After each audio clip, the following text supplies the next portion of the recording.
वर्ष आज हम भारतीय साक्ष्य अधिनियम 1872 धारा 4 के अंतर्गत जो उपधारणा कर सकेगा, may presume, shall presume, conclusive proof जो डिफाइन किए गए हैं, इनका कंसेप्ट क्लियर करेंगे।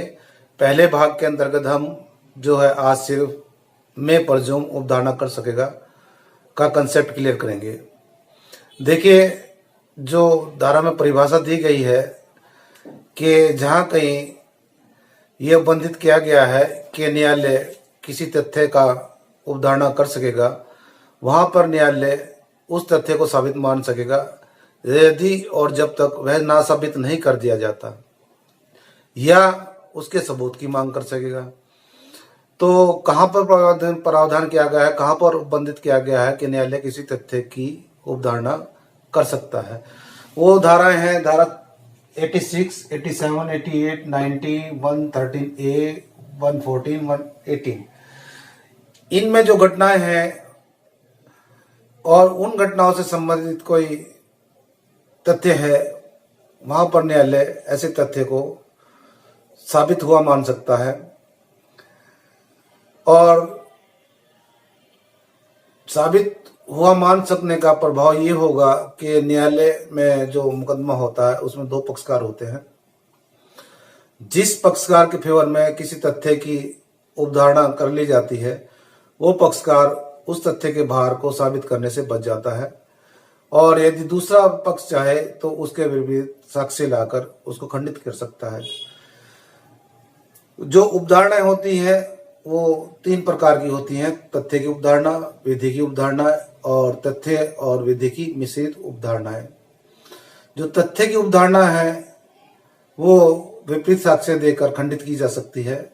इस प्रकार जो तथ्य की उपधारणा है वो एक खंडनीय उपधारणा है, रिप्यूटेबल प्रजंसन है, इनको खंडित किया जा सकता है।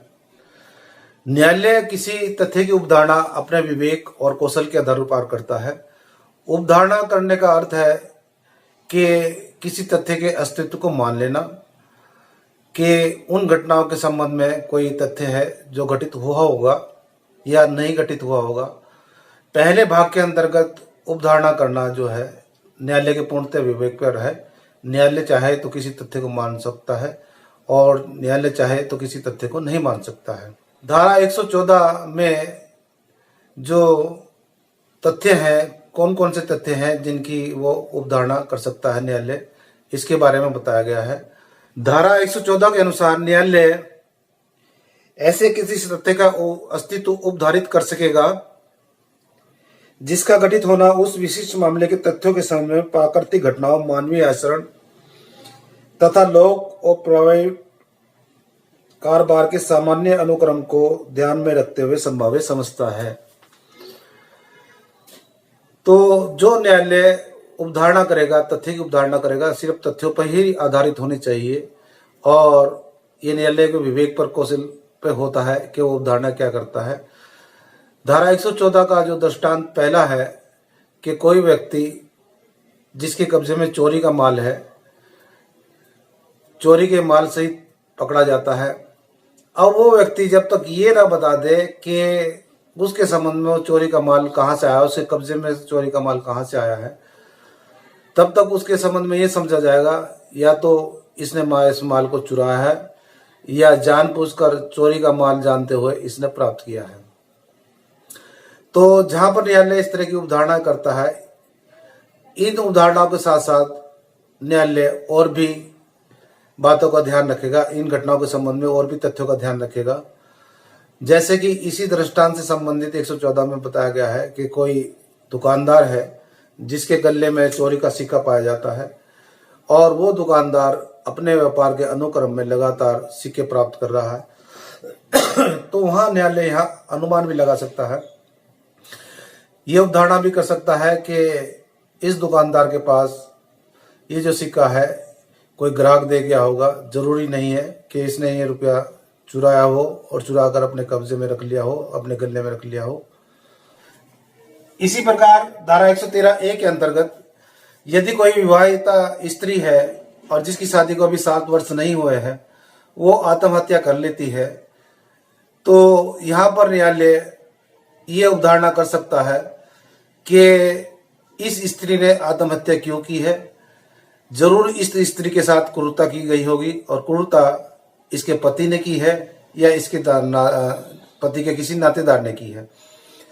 तो उपधारणा करने का मतलब है कि तथ्य जो घटना जुड़ी है विवाहित स्त्री द्वारा आत्महत्या की, तो उससे जो संबंधित तथ्य है वो यह है कि दुष्प्रेरणा की गई है, इसे दुष्प्रेरण किया गया है और दुष्प्रेरण जो किया गया है या तो इसके पति ने किया गया है या पति और पति के नातेदार द्वारा किया गया है।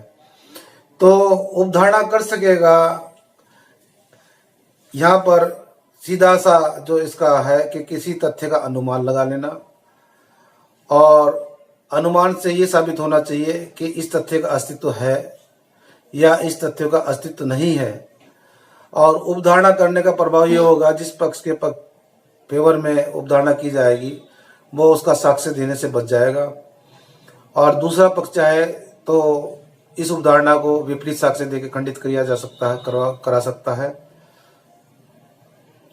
और इस प्रकार उपधारणा करना या न करना पहले भाग के अंतर्गत पूर्णतया न्यायालय के विवेक पर डिपेंड करता है। न्यायालय चाहे तो किसी तथ्य को साबित माने, उसके संबंध में उपधारणा करे और चाहे तो ना माने। आई होप के ये छोटा सा वाक्य है लेकिन और ये छोटी सी इस वीडियो से आपका कंसेप्ट क्लियर हुआ होगा। अगर आपका कंसेप्ट थोड़ा क्लियर हुआ है तो इस वीडियो को लाइक करें, शेयर करें, कमेंट करें। धन्यवाद। मिलते हैं नेक्स्ट वीडियो में।